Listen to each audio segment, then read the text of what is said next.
Le mois d'octobre 2023 a été le plus chaud jamais enregistré selon l'Observatoire européen Copernicus. Ces records de température ont des effets néfastes partout dans le monde. Les troupes israéliennes annoncent avoir atteint le centre de la ville de Gaza. Un convoi humanitaire de la Croix-Rouge a été ciblé par des tirs dans l'enclave palestinienne. La Commission européenne coordonne l'envoi de 45 tonnes supplémentaires d'aide humanitaire pour les Palestiniens de la bande de Gaza. Quel avenir pour les enfants de Gaza? Plus de 400 chaque jour meurent ou sont blessés, sans compter le traumatisme pour toujours. Mêlé à une affaire de corruption, le Premier ministre portugais a démissionné par surprise ce mardi. Le socialiste António Costa était depuis 8 ans au pouvoir. 2023 continue sa course au sommet du thermomètre. Le mois d'octobre a été le plus chaud jamais enregistré dans le monde, poursuivant ainsi une succession de records mensuels entamés en juin, selon l'Observatoire européen Copernicus. Celui-ci affirme que l'année en cours dépassera avec une quasi-certitude le record annuel de 2016. En Espagne, cette période estivale a battu le record de 2019 avec 0,4 degrés de plus.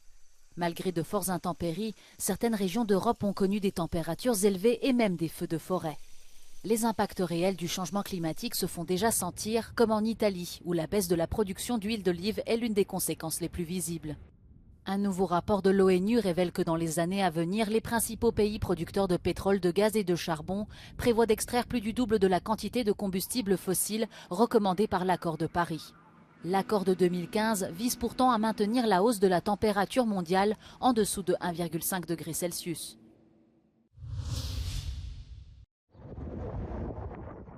Les troupes israéliennes annoncent avoir atteint le centre de Gaza après avoir pris la ville en étau par le nord et le sud grâce à une vaste offensive terrestre, aérienne et maritime. L'état-major israélien a publié des images de la progression de ses troupes au cœur de la ville palestinienne qu'il qualifie de plus grande base terroriste jamais construite. Lors d'une visite dans une base militaire, le Premier ministre Benyamin Netanyahou a salué les efforts de Tsahal et affirmé que les opérations en cours ont atteint les objectifs fixés. מאז תחילת התמרון הקרקעי השמדנו אין-ספור מפקדות, מנהרות, בסיסים, מתקנים של החמאס. החמאס מגלה שאנחנו מגיעים למקומות שהוא לא חשב שנגיע אליהם. Israël a également lancé une série de frappes au sud de l'enclave palestinienne et fait des dizaines de morts à Khan Younes, Rafah et Deir al-Balah, selon le Hamas. Ces bombardements mettent également en danger les centaines de Palestiniens qui tentent de quitter Gaza malgré la mise en place de couloirs d'évacuation. Selon le ministère de la Santé du Hamas, près de 10 300 Palestiniens ont perdu la vie depuis le début de l'offensive israélienne. Les 2/3 seraient des femmes et des enfants. L'aide humanitaire reste quant à elle insuffisante. Ce mardi, le Comité international de la Croix-Rouge a déclaré qu'un convoi composé de 5 camions et de 2 véhicules conduits par leur équipe avait été la cible de tirs près de la ville de Gaza. Celui-ci transportait des fournitures médicales vitales vers les établissements de santé.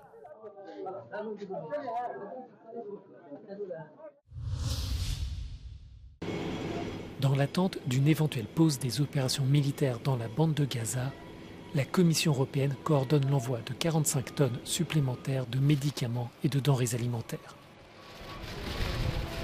La cargaison est partie mardi de l'aéroport d'Ostende en Belgique pour rejoindre Al-Arish en Égypte, à proximité de la frontière avec l'enclave palestinienne. On reçoit en fait des listes de produits qui sont requis, l'idée étant vraiment de pouvoir créer un flux coordonné de produits vers Gaza et de ne pas encombrer les espaces logistiques avec des produits qui ne seraient pas encore requis. Même si cet envoi ne représente qu'une petite fraction des besoins pour les 2 millions de Palestiniens en situation de siège, les biens alimentaires, l'eau et les médicaments peuvent entrer dans Gaza. Mais Israël interdit tout approvisionnement en carburant, ce qui exacerbe l'urgence humanitaire.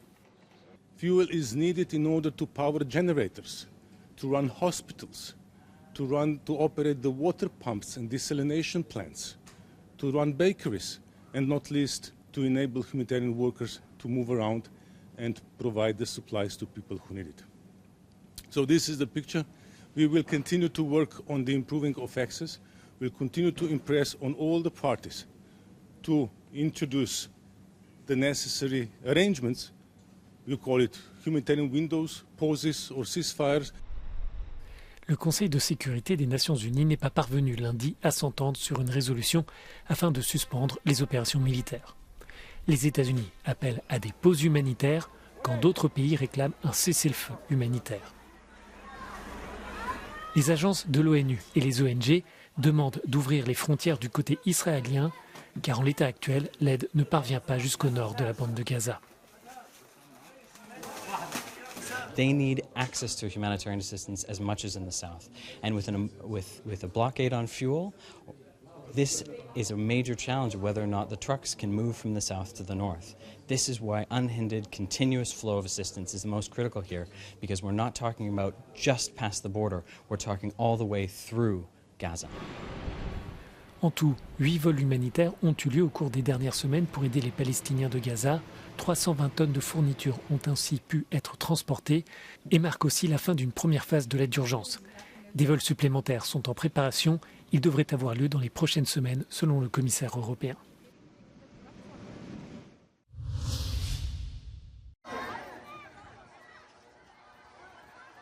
À Gaza, femmes et enfants sont au cœur d'une catastrophe humanitaire en cours. Selon l'Organisation mondiale de la santé, chaque jour, 160 enfants en moyenne sont tués et des centaines sont blessés. La mort de plus de 4000 enfants a été confirmée et plus de 1500 sont portés disparus, sans doute morts sous les décombres. Children now under intense bombardments all day and night. They are lacking food, water, electricity, medicine, everything. And on top of that, without electricity, you can't imagine the horror and fear they are living when it's completely dark and the only sound they hear is just the sound of bombardments. Les familles sont confrontées à des conditions de vie impossibles, manque d'eau potable, de nourriture et de soins médicaux. Les écoles et les hôpitaux sont débordés. L'effondrement et la destruction des systèmes d'assainissement aggravent la situation et augmentent le risque de propagation des maladies comme le choléra. Sans compter le traumatisme de grandir dans une zone de guerre. So we are risking a generation that is not going to be able to be productive adults, not going to be able to interact with their surroundings and be as productive as they can be. They will not reach their full potential. And of course, there's the issue of the cycle of violence, and we're creating violence never is the solution. Violence only produces violence, and I think the sole solution for this is to stop violence and find a solution, a political solution for the conflict. C'est un coup de tonnerre dans le paysage politique portugais. Le Premier ministre António Costa, au pouvoir depuis 8 ans, a remis mardi sa démission au président du pays. En toile de fond, une affaire de corruption. La résidence officielle d'António Costa a été perquisitionnée ce mardi et l'un de ses ministres et son chef de cabinet ont été inculpés. Meu entendimento que a dignidade das funções de primeiro-ministro não é compatível com qualquer suspeição sobre a sua integridade, a sua boa conduta e, menos ainda, com a suspeita de prática de qualquer ato criminal. Por isso, nesta circunstância, obviamente, apresentei a minha demissão a Sua Excelência, o Sr. Presidente da República. L'affaire porte selon le parquet sur des soupçons de malversation, corruption et trafic d'influence dans le cadre de l'attribution de licences d'exploration de lithium et de production d'hydrogène sur plusieurs projets à travers le pays. Soupçonné d'être lui-même intervenu pour, je cite, débloquer des procédures, le désormais ancien Premier ministre fera l'objet d'une enquête séparée.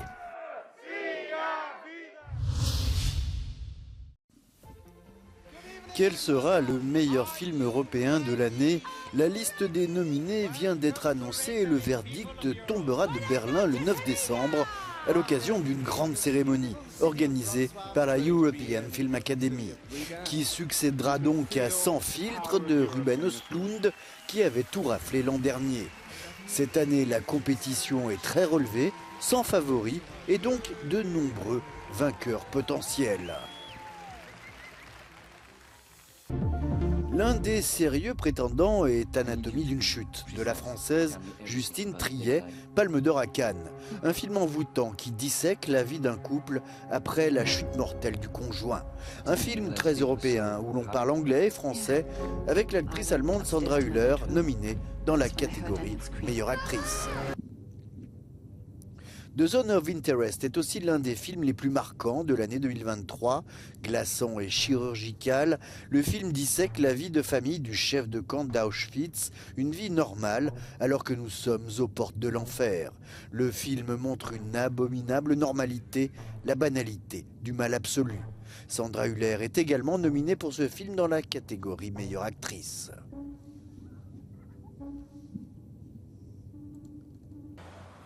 Parmi les autres films en lice, Green Border a marqué les esprits à la Mostra de Venise. Un film qui dénonce le trafic des migrants entre la Pologne et la Biélorussie.